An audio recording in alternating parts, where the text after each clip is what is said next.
Welcome to Echoes of Impact with Noura. This is your host, Noura Masri. Welcome to the show.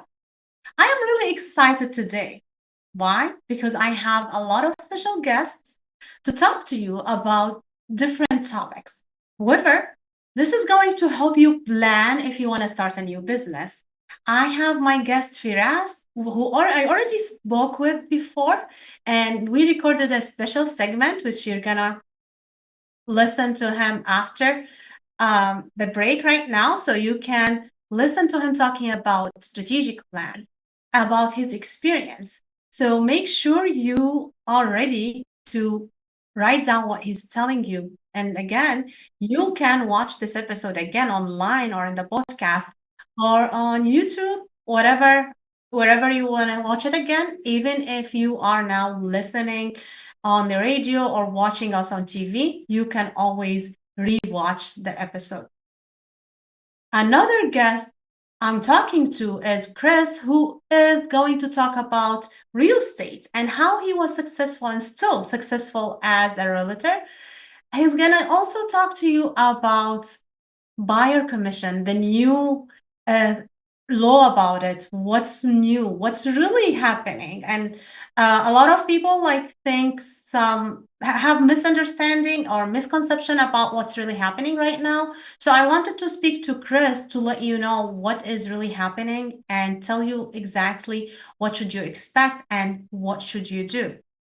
Another guest I have is my friend Grant, who's going to talk to you about getting a home loan so you can purchase and get qualified for a new home if you are planning to move.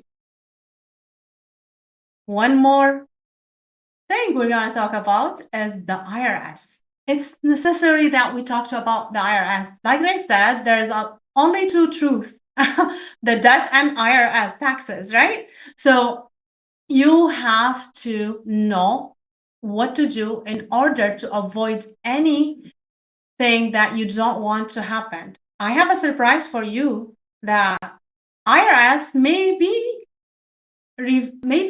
can do something that can affect your travel, can affect your business trip, can affect your traveling out of the country for a trip, for a vacation, for honeymoon, who knows? They're going to affect what you can do in your personal life. And this is why I spoke to, or I will be speaking to my friend Rolanda, and she's going to tell you all about this. So stay with us. I can't wait for you to hear from my guests today. And this is Noura Masri, and this is Echoes of Impact. We'll be right back.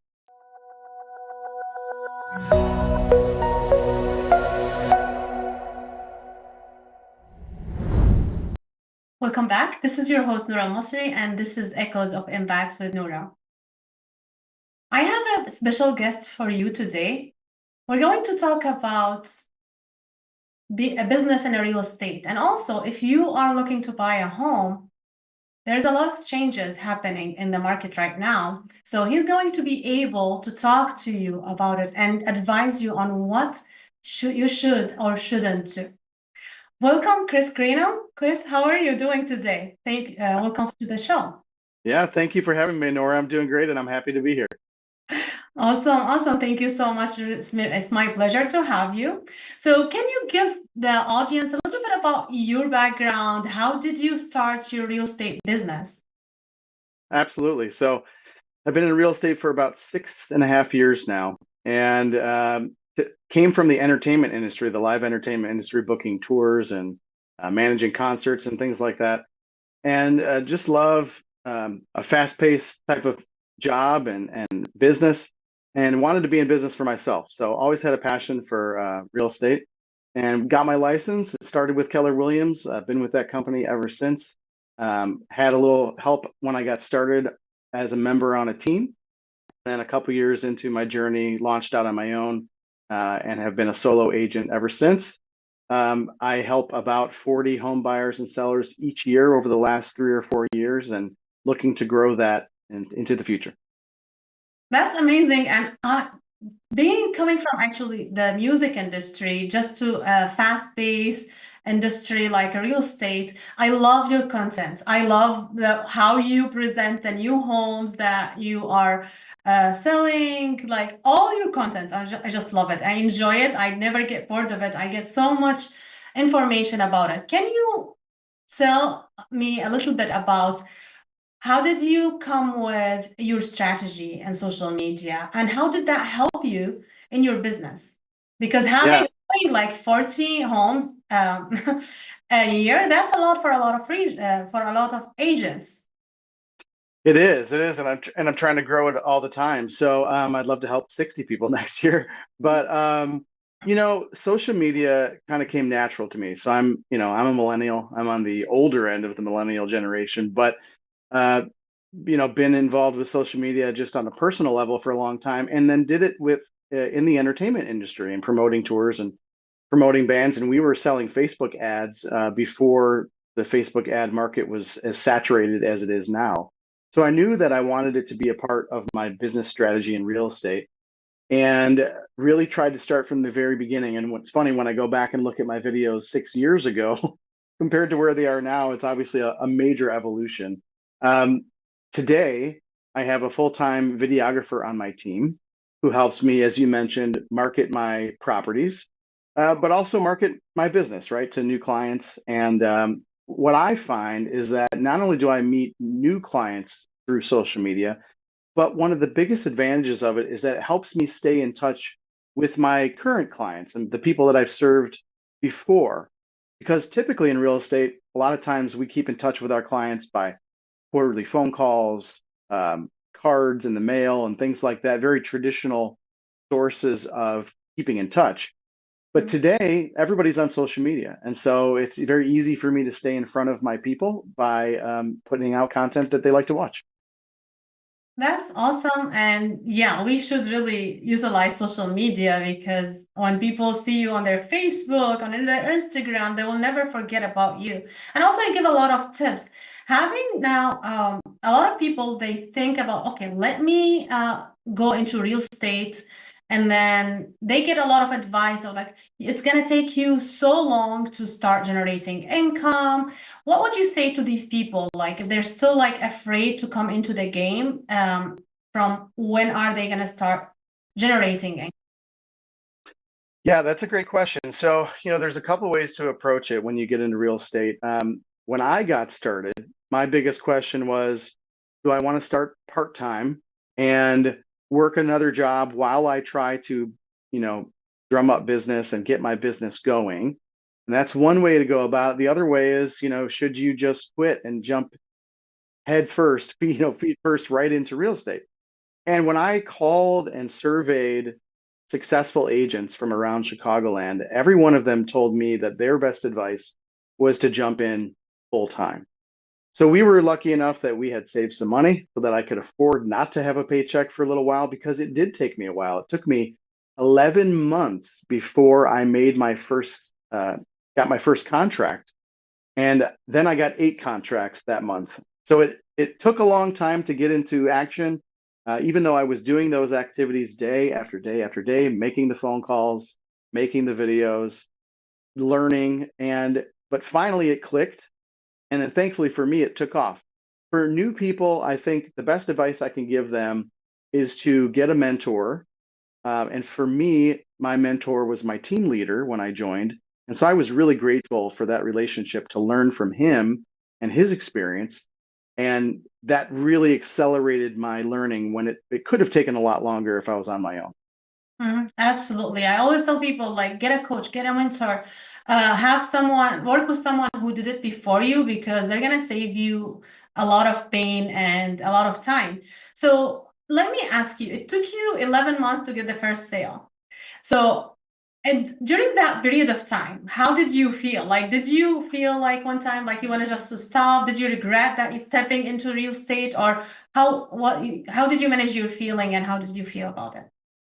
Yeah, it's a great question. So, there's a few pieces of that, right? There's the emotional side, there's the confidence, there's the practical financial side of it, right? So, thankfully, we had managed our money wisely leading up to that. And from a financial side, we were in pretty good shape. I had a good savings in the bank.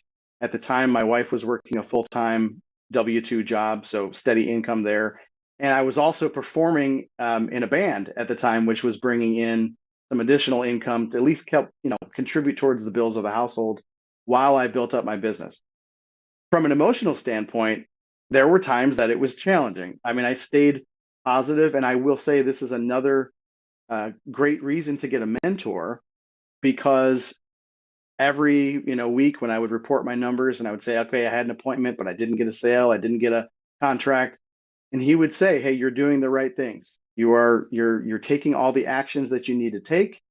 You're having great conversations. It will take off for you. And I trusted him, and he was right. And so I think if I didn't have that confidence from somebody who had been there, I might have given up too soon. Yeah, absolutely. Thank you for sharing that. Now, I don't want you to go from here before you share with the audience, like with the current change now in the market, like buyer agent, all these stuff. Like, I don't want to talk about it. I want you to talk about it. And what's your advice for the people in this time? Yeah, that's a phenomenal question. And this is the hot topic of real estate today. Everybody's asking me about it. And so, yeah, it's actually very simple. So, to distill it down, there was a lawsuit brought by home sellers against the National Association of Realtors. There was a settlement that came out of that lawsuit. And the new changes based out of that settlement are basically two things. Number one, the offer of compensation to the buyer's realtor will no longer be communicated through the multiple listing service. It used to be that we would go in, we would see a listing, and the listing would say the buyer's agent's being paid X amount, percentage of the price. Now, that is not communicated through the MLS anymore. It's now directly negotiated between the buyer and the seller through their agents. So the beauty of it is it actually puts a lot of power in the hands of the parties to be able to negotiate rather than having that kind of determined up front. The one question that a lot of sellers are asking is, well, does this mean that I don't have to pay a buyer's agent now? Well, the truth is you've never had to pay a buyer's agent. Commissions have always been negotiable. It has been customary for a long time for the seller to offer a commission to the buyer's agent. And what I'm finding is that most sellers today are still allocating an amount of money that they plan to pay to the buyer's agent, because they know that to attract the right buyers, to attract as many buyers as possible, it is beneficial for them to allocate a certain amount. And then we will receive those offers, and that may be negotiated. Right now, on the buyer side, the one change is that the buyer now has to have a signed agreement with a buyer's agent before they can go see a home with a buyer's agent.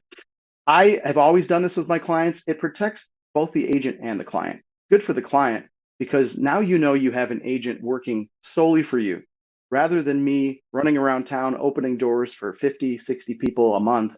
I'm working with a small group of buyers that I'm dedicated to. They have all of my time and attention, and I know that I have their loyalty to me as well. That's awesome. I didn't know that like it has been always the case, like because a lot of noise about it and a lot of people, yeah, we shouldn't give a commission for the buyer agent. And I know like you said, when you have a mentor, you do not give up, you get a better business. At the same time, also when you are purchasing a home, this is a home. This is a big purchase, like to have someone in the game who knows what they're doing, who have your interests and their you best in mind, then you will be able to rest and do something else you have to do and trust that person. So thank you so much for sharing all this information. How can people connect with you? Yeah, I love, you could just call me or text me directly. I'll just give you my number, 708-404-0698. I believe my website's on the screen there, chrisgrano.com. Whether you're looking to buy, sell now, or you just have questions about the market or looking to do something in the future, I'm never too busy to have a phone call and see what we can do to help. Awesome. Thank you so much, Chris. Thank you for coming to the show. All right, guys, this is Echoes of Impact with Noura. We'll be right back.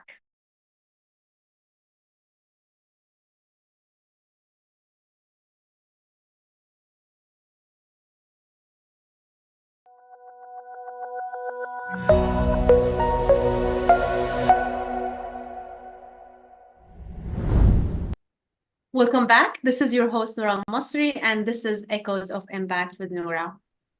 We're back with a very special guest. We had Firas last episode, and he was kind enough to also be with us today.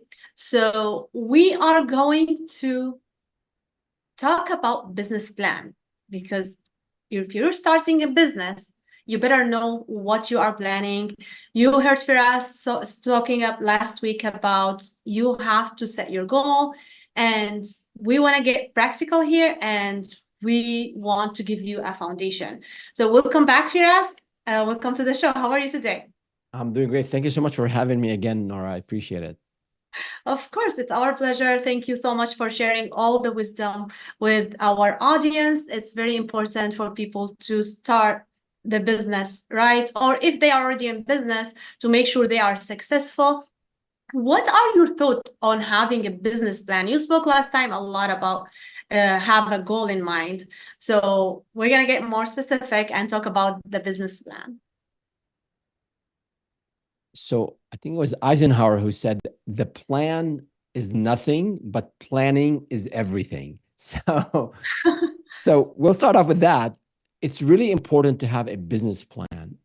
At the same time, I don't want entrepreneurs, and I speak to anywhere from 1 to 2 to 3 entrepreneurs every week for the last, I don't know, so many years.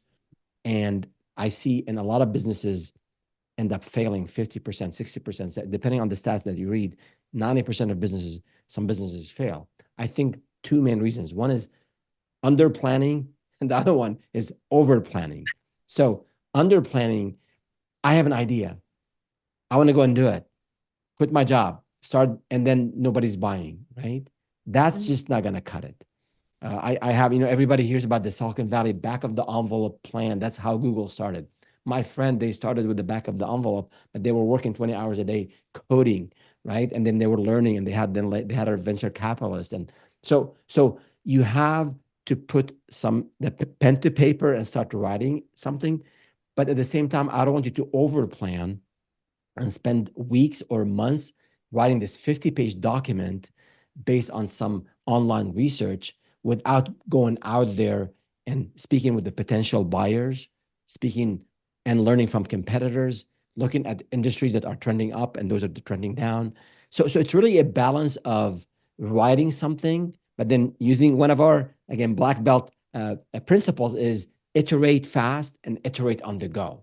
So don't have like 4 or 5 ideas. Like a founder I spoke with last year, he had 3 ideas, amazing ideas. And then 3 months later, he hasn't done anything with those ideas. And then he had 2 more new ideas. So ideas are a dime a dozen. You got to select one and then vet those ideas. And there's a lot of content. We have videos on our channel. There are a lot on how to vet the idea and how to convince strangers to pay you money, as I said in the last episode. And then once you have, people will buy this thing, then you just gotta go out there and sell it.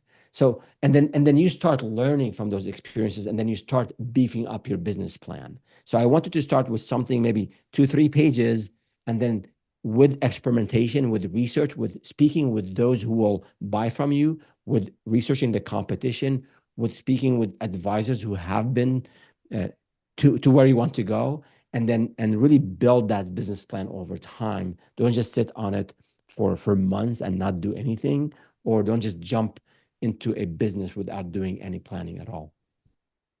Awesome. Thank you so much. So what should people include in that plan with those 2 and 3 pages or 3 pages? Like, what should that include? A must include? Yeah, I mean, if you want to look at a formal business plan, like you want to present to investors, they talk about, the executive summary, and then like how you're going to manage, the business is an LLC or a C Corp, whatever, they can talk to you about this stuff.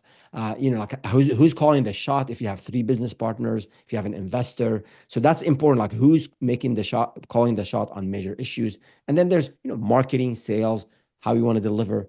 Of course, the financials. You have to make sure you understand how much it's going to cost you to deliver a service or to build a product, how much you can sell it for, what is so unique about you, what are your differentiators, what's your unique value proposition, this UVP, dropping some buzzwords here. But and then at the end of the day, the back office as well, like the systems you need, the maybe you need a CRM, so that all that has to roll up to your financial plan. So those are like sales, marketing, delivery, market research. Those are the main areas of it, and obviously all the legal stuff and the way if you have partners, like who owns what and who's making decisions on what. But I think as a small business owner, start with think of business planning like in two phases. Like that's how I advise founders. Like there's that vetting the idea first, and then what you learn there, that will naturally fit into the larger business plan. Mm-hmm.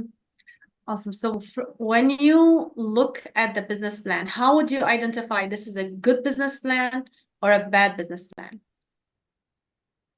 Good question. I would say, a plan that is a document that's well researched, and then the assumptions are validated. And sometimes it's hard to validate some assumptions, but you can get information. Like for example, let's say you want to start an IT consulting, cybersecurity. There's a lot of hacking going around. So you think IT security, cybersecurity is hot. You want to get in there, and you think you can sell at $300 an hour. Let's say you live in Chicago, and that's the going rate. Like, I think that's very easy to validate. You can first check with Gemini or ChatGPT. Don't just take that for granted, but go around and potentially see what others in that space are charging. So that's really easy to validate. So if I'm reviewing that business plan and I don't see links to resources or that assumption is validated, I'll have a big question mark, because your hourly rate could be only $100. If you put your business plan and your financial growth based on $300 an hour, and you actually have to sell at 100, I mean, you are going to fail. So those, I think, assumptions, like well-researched, and not just online research, but talking to people, networking, going to events, going to conferences, talking to other founders, talking to competitors. A lot of competitors are actually good people. They will help you out in different ways. And then, validate your assumptions. I think that those are really, really important elements in a business plan. Okay, awesome. So what I'm hearing here, community is really important. So you have to have the community of other other business owners, so you can get this information from and share information, share your ideas, because some people are uncomfortable like talking to other, asking about how much are you charging for this, and so what do you think this is accurate? That's a very good point. Thank you for bringing that up. Your community, or what I would call the network, the larger network, all of us, we underutilize our networks. Like there's just so much talent and resources and insight and advice that we can tap into. Yes, it's hard. If you pick up the phone and call your competitors, hey dude, how much do you, or hey dude, how much do you charge for your, I mean, you have to be smart about this stuff. I'm not saying you can ask your spouse to call with the caller ID hit and ask for a quote.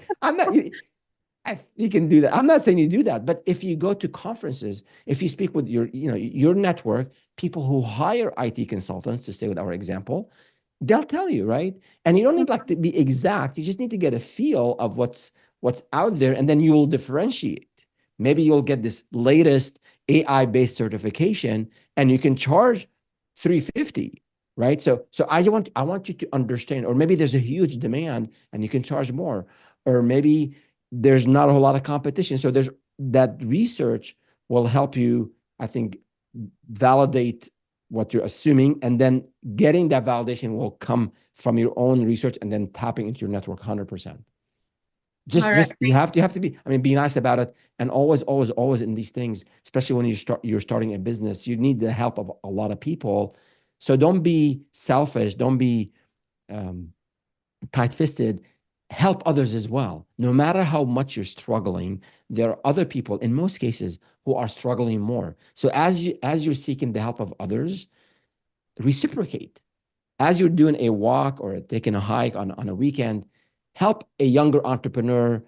He or she are struggling with just starting a business, and you know how to start a business. Send them to the right accountant, the right lawyer. So as you're seeking the help of others, don't be selfish. Also have that service mindset and help others. We talked about nonprofits a lot in the previous show. So do your part. If you don't have time, maybe you can donate $10 a month, whatever, but make it a habit to help others. And the universe works in so many amazing ways, and things will come back your way, probably in things that you haven't thought of at all. Thank you so much, Firas. I want you to share a little bit about Startup with Firas, because we didn't get to talk about it a lot. So I want you to share with us, why did you start it, what you are trying to do there, and how can people find you and subscribe? Sure. Thank you for asking. So Startup with Feras, we have startupwithferas.com, and Feras is spelled Feras, like my first name, the website, and also the same at that for on YouTube. Basically, we want to help entrepreneurs. This is my seventh venture. We've grown some of the businesses 7 and 8 figures. So this is my way of helping entrepreneurs master the art of building, of establishing and growing businesses to 7 and 8 figures. So we have a framework. I'm into martial arts, so it's the black belt framework that we have, and we provide a lot of free content. It's available there, and we have some programs that we are launching where people can get coaching and training if they need that one-on-one attention. That's awesome. Thank you so much, Firas. Thank you for starting Startup with Firas. It's amazing. People, guys, like, make sure you subscribe. If you need help, you can find no one better than Firas to coach you, to help you get into the next level or start with your business. Thank you so much, Firas. It was my pleasure to have you today. This is Echoes of Impact with Noura. We'll be right back.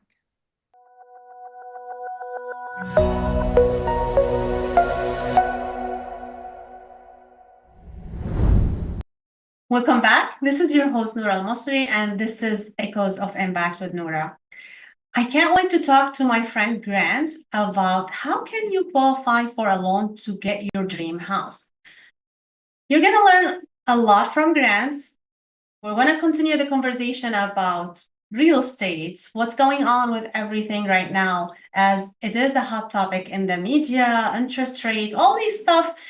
I am sure a lot of you are having a lot of questions. So this is why my friend Grant agreed to come here to talk to you. He is a loan officer with Killer Home Loans, and he will answer a lot of your questions. Welcome to the show, Grant. How are you doing today?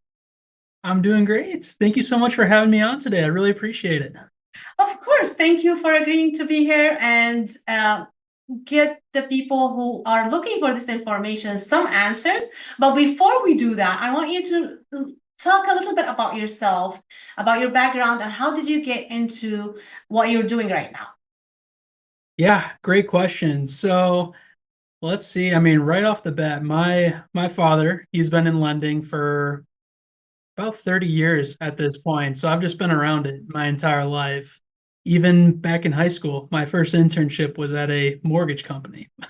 So I've been making cold calls since 16. So now, ever since I graduated from college, I've just been in the mortgage industry, anywhere from marketing to processing loans to working in the closing department. So I've been in basically every area of the mortgage world. And at the end of the day, I love relationships. I love being able to talk with people. And that's what I get to do as a loan officer. So that's how I got to where I am today. That's awesome. So you're telling me like the loan officer job is really building relationship and being with people, which a lot of businesses get around this, also building relationship. So if you were someone who did not like to talk to people, do you think you would be successful in your career? Yes. I mean, every single person is different. Everyone has their own personalities. And I think a part of being successful in any industry is being able to identify who your audience is and who you're talking to. So, I mean, absolutely, I run into some people that they are not so much about talking about what's going on in their day. I just want to know numbers. I want to know monthly payment, closing costs. And with those, I'll identify them right off the bat and tell them, here you go. Here's ABC bullet points. And they appreciate that. Yeah, awesome. So let's shift it a little bit on to what is the loan industry right now doing? Like, if I want to buy a house, how soon should I come to you to talk to you about how much I would be qualified for? Yeah, that's a fantastic question. I mean, I fully believe that as soon as the thought crosses your mind, you should really talk to someone and really just figure out the numbers. Because when it comes to buying a house, especially if you're a first-time home buyer, you don't always know, you don't even know the questions to ask yet. So what I want to do is let's just have a conversation right at the beginning. That way we can talk about monthly payment. We can talk about down payment, what kind of stuff you would need to save. And then what we talk about closing cost. So that way you know exactly how much money you need to have saved up to get that dream house that you're hoping to buy. That's fantastic. So what do I need to think about, like, first? Do I think about my credit score? Do I think, what should I make a priority for a loan qualification so I can get closer to the approval? What should I prioritize? Yeah, great question. And I think that varies from person to person, to be honest with you. So I think you should have the initial conversation. And what we'll do is we'll check everything. We'll see what our options are, where you're at, and we'll tell you exactly what things you need to work on. Really, the two main things that I see is let's build up the credit, because the higher your credit score, the lower that interest rate will be. So you'll save a lot on your monthly payment. And the second thing is let's try to save some money. That way, when you're ready to put a down payment towards the house, the larger the down payment, the lower we can get that monthly payment as well. And it will just help you save more money on a monthly basis. Awesome. So if I want to get approved, how much at least my credit score should be? Great question. So there's many different loan types out there. So if you're looking for the most standard loan, it's called a conventional loan. Usually you want to be anywhere from mid to upper 600s or higher. When you get to the 700s to 800s, that's when you're going to see the lowest interest rates out there. Now, let's say, hey, I've had some credit problems. We're in low 600s. We can still do that. We actually have a product for it called FHA, and it actually helps low credit people get into those homes.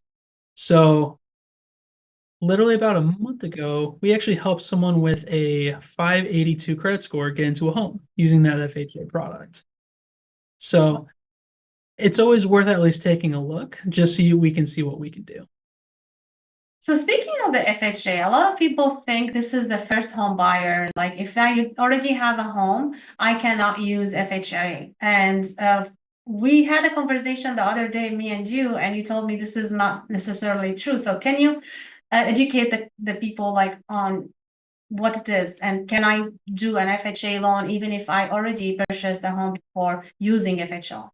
Yeah, great question. So as long as we've seen you've lived in that other residence and you've used it as a primary residence, then that's totally fine. When you buy the next house, you can use FHA. Now, the kicker is you have to live in that home. FHA can only be used for a primary residence that you're going to buy. Let's say you found a property you really like in Wisconsin and you wanted to use it as maybe a lake house or like a second home up there where you can visit during the summer. We can't do FHA for that because you're not using it as a primary residence. So FHA is just a great tool for lower down payment. And if you're struggling with your credit, it gives you a little more versatility to go buy that next house, regardless if you already own one or not. That's awesome. So let's say I want to purchase a house to live in, to make it my primary residence. However, I don't want to sell my current home, which I still have loan on it. So would I be qualified for that? Great question. So that goes into part of what we qualify for. So when we qualify people, there's a thing called debt to income ratio. And what that means is we take all of your monthly debt, whether it's credit cards, car payments, and your house that you currently own. That debt can only go up to a certain percentage of what your income is every month. For FHA, it really depends on your credit score. If you have good credit score, it can usually go up to 50 to 55%. If we're below 620, probably around 45%. So if you have a good debt to income ratio, which is something that I will tell you where you're at when we talk, then I'll let you know if we can get you two houses at the same time or not. Oh, that's awesome. So how can people connect with you to have this initial conversation?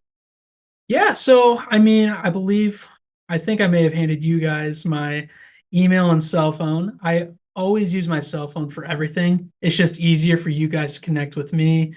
I also have a website. So if you there's an apply now button on there on my website. Mhm. When you do that, it will take you 5 minutes to fill out your info. I'll be able to review everything that you put in, and I'll let you know exactly what we can do qualifying wise for you.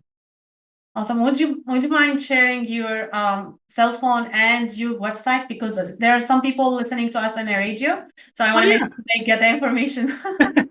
Absolutely. So my phone number that I use for business purposes, that's 630-267-1003. And then my website, I believe it is www.kwlens, that's lens.com. You just search for it, click on it, and you're good to go. That's awesome. Thank you so much for sharing this. Now, with a lot of talk about the buyer commission, like when you have someone now, the recent change about people thinking like you don't have to pay a commission for a buyer agent. How does that affect the loan process? Great question. So what we check on our end is when we get the contract, let's say you're writing an offer, you're under contract with the sellers. You're actually in that contract is going to be telling us if you will be paying the buyer's agent, if the seller's going to have for that. We just need to know really what the buyer is paying for. So what you would be paying for in that situation. From there, we just need to make sure you have enough funds to cover the down payment, closing costs, and to pay your realtor. So that's just a part of the documents we request to make sure we get you approved for the loan. Awesome. Thank you. Like one more thing we did not cover, interest rate. There's a lot of talk about interest rate. People like, don't buy now, wait, because the interest rate is going to go down. It's going up again, whatever. Like people get confused and they don't know what to do. Yeah. It seems like everyone's telling them like, wait, something's going to happen. So never buy a house.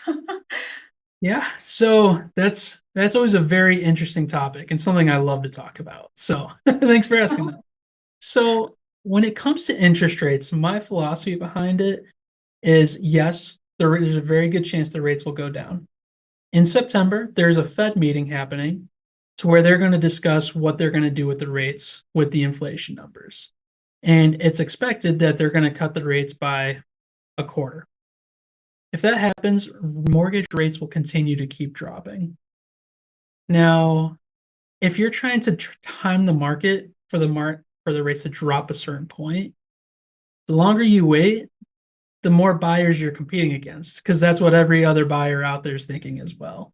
And so what I say is, listen, if you buy a house right now, and let's say your rate is 6.5% right now, what our company does for you is after you buy that house, after you've made 7 mortgage payments on it, for that refinance to get you that lower interest rate, we actually waive all of our lending. So you save about $1,400 in refinancing to get that new interest rate.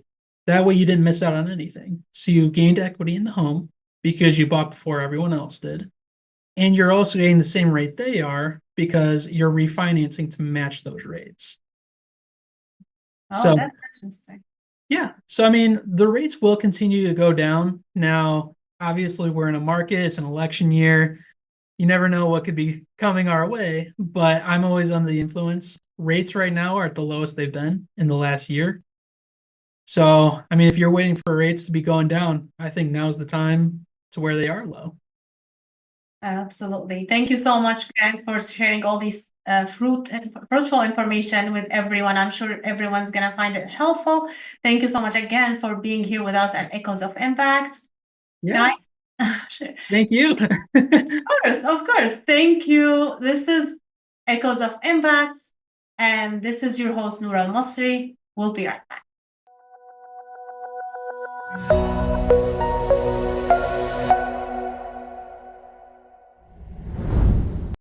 Welcome back. This is your host, Noura Masri, and this is Echoes of Impact with Noura. We spoke about purchasing homes, being in real estate business, and taking a loan. We spoke a lot about a lot of things, and first with my two guests, Grant and Chris. And now I want to talk about IRS, IRS, and how much IRS can affect your life. And to talk about that, there's no one better than my friend Rolanda to talk to you about it. Welcome back to the show, Rolanda. How are you today? I'm doing great. How are you, Noura? I'm awesome. Thank you so much for being here with me again. I'm really excited to talk about today's topic. Because I believe a lot of people, no one almost, at least I never heard anyone talking about it.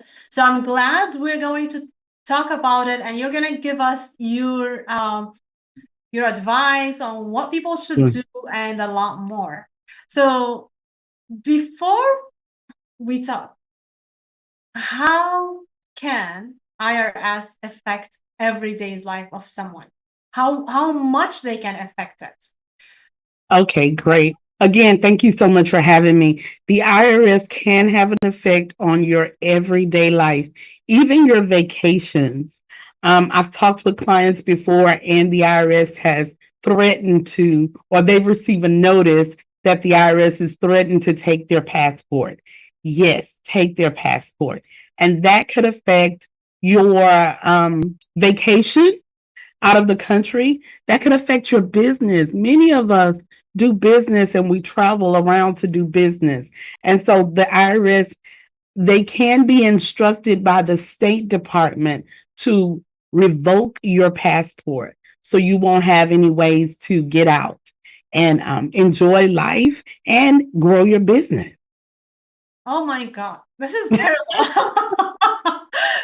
a lot of people ignore the IRS letters and they think, okay, what can they do? Oh, okay, send me to collection, put a lien on my house, garnish my paycheck, or garnish, like someone was saying a lot of these things. And then I told them, okay, they can also take all the money, levy your bank account. So not only garnish your paycheck, but to also affect your travel, affect your freedom. If someone is like enjoying traveling, maybe some people like enjoy traveling on a budget. They're thinking, yeah, I can afford this travel, but I cannot afford to pay the IRS.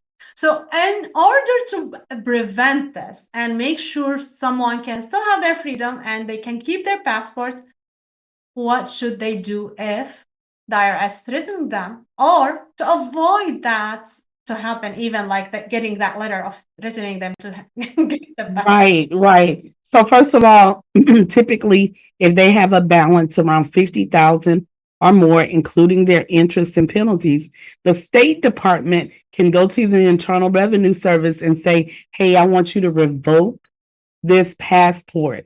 And what the clients would need to do, the taxpayers, they would need to immediately try to work on becoming compliant with the Internal Revenue Service.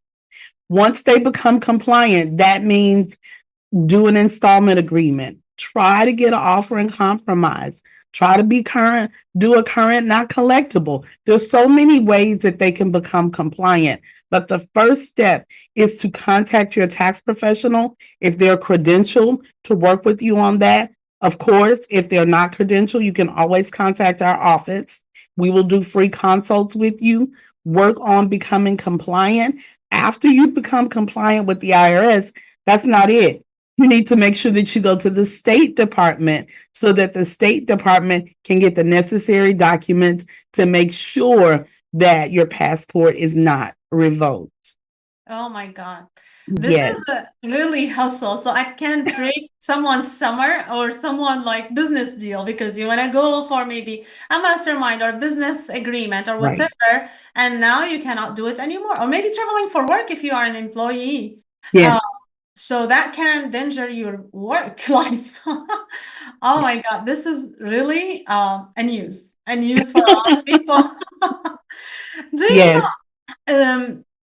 you know, like, so a lot of people are afraid, like, to do this step because to have to correct their status with the IRS because they think, okay, we don't have the money right now, but as Mhm. soon as we think we can fulfill any agreements we will do, we Mhm. will go ahead and do it. So what would you say to that? I would say to them, you want to make sure you have someone to speak to the IRS for you so that you can get the agreement that's going to be great for them, but great for you at the same time. I like to tell people that everybody does not speak IRS. So when you're talking to them to make sure that you get these agreements, you want to make sure that you're doing something that you know they're going to be okay with, but at the same time, it's going to meet your budget. And believe it or not, if you're staying compliant, they won't do things like garnish your wages, take your passport, put liens on your property. But the first step is to make sure that you're staying up to date with your returns. If you owe them, get someone to talk to them on your behalf so that it's something that's going to work for both you and the Internal Revenue Service. And if you think that what they're saying is not true, we'll fight for you to make sure that you come out on top. Awesome. This is the thing, fight for you, because a lot of people think if you're an enrolled agent, which you are, then you are with the Internal Revenue Service, not with your client. So can you touch base on that? Definitely, definitely. So as an enrolled agent, I hold the same responsibility that maybe a CPA or a tax attorney does. I do not work for the IRS. I'm an advocate for the taxpayer. I work on the taxpayer's behalf to make sure that we're going through the tax law. The taxpayer does not have to know the tax law, but as enrolled agents, we should be proficient with the tax law to make sure we're getting the best for the client. The IRS is looking on their behalf as enrolled agent. It's our duty to look on your behalf. So yes, we are credentialed by the Internal Revenue Service, but we work for the taxpayer. Yeah, that's absolutely important. And I feel like no matter how many times like we repeat this, we have to always say it because a lot of people still are not familiar with the enrolled agent designation. Right, And right. personally, before I started studying for the enrolled agent, I did not know that existed. I only knew about CPA and tax attorney until Mhm. I got this idea from our coach saying, okay, you want to become an enrolled agent? Like, what is that? And then I got all the information about it, and I'm grateful for that. And I'm sure you are the same, like you're grateful Yep. for this information because once you become an enrolled agent, you think like, how did all these people did taxes before without getting this Right, studying right. that you did? So tell us a little bit about like what would you see like when you get your clients, like what did you wish they know? One of the things I wish my clients knew, business clients really, before you start your business, you want to really investigate and talk to an advisor. Enroll agents, I think, are the best. Not that I have a problem with CPAs, but as an enroll agent, you can work with someone from any of the 50 states dealing with any of the IRS issues. And the IRS acknowledges that credential. Now, the enroll agent has been around for years and years and years, but it's just been under the IRS. For business owners starting your business, you want to know how to set it up. You want to know what type of entity is going to be the best for your business. I like to talk to my clients and find out what's your goals, what's your vision, where are we going? Because if I'm going to set you up in this particular industry, I want to look at how long we're going to be there, what our profit is going to be. Looking at the passport situation, I like to try to make sure that I'm constantly communicating with my clients because I understand you want to do what you want to do, but it's my job to make sure that you're still enjoying your life and the IRS is not knocking on your door or sending you those letters in the mail that you don't want to open. So I like to make sure that we don't get in the situation where that they're panicking because they're wanting to take your passport. Because we're walking along with you, making sure your business and your personal life is stress-free. Awesome. And how long would you say for those people who are afraid to talk to you before they have the money in hand to fulfill the agreement with the IRS? How long does it take before they have to make their first payment, usually from your experience? I know you cannot give like just a definite time, but just from your experience, like an average. You know, honestly, the IRS will give different times based on who's representing. I found that to be true. I've had clients that say, you know, the IRS is giving me a hard time. They won't talk to me about this. They want their money now. But when I begin to represent, and the IRS, because there's something about them knowing that, yes, there's another professional on the other line that's wanting to take care of this situation. So once we do that, we could do 30 days, we could do 60 days. It really just depends on how the clients or the taxpayers are willing to set up something to work with the Internal Revenue Service. Awesome. Thank you so much, Rolanda. Thank you for the great information you are sharing with us. And we're going to see you next week to continue the conversation. So guys, stay with us and watch the show next week, because we're going to speak to Rolanda again about the IRS and what should you expect, how should you deal with it. But until then, I want you to share this episode, let everyone know about it, because people want to travel next summer and they want to travel forward. So make sure a lot of people get this information. Make sure a lot of people get the information about the real estate, everything we spoke about today. If you would like to be on the show, if you have any question and you don't like to be on the show, it doesn't matter what you want to connect to us with, I can receive your email at hello@echoesofimpact.net. That is hello@echoesofimpact.net. I want to hear from you. I want to hear what you want us to get to you. So what type of guest you would like to hear from? How can we help you? And if you have a story you would like to share, we would love to hear it. Until next time, keep making an impact.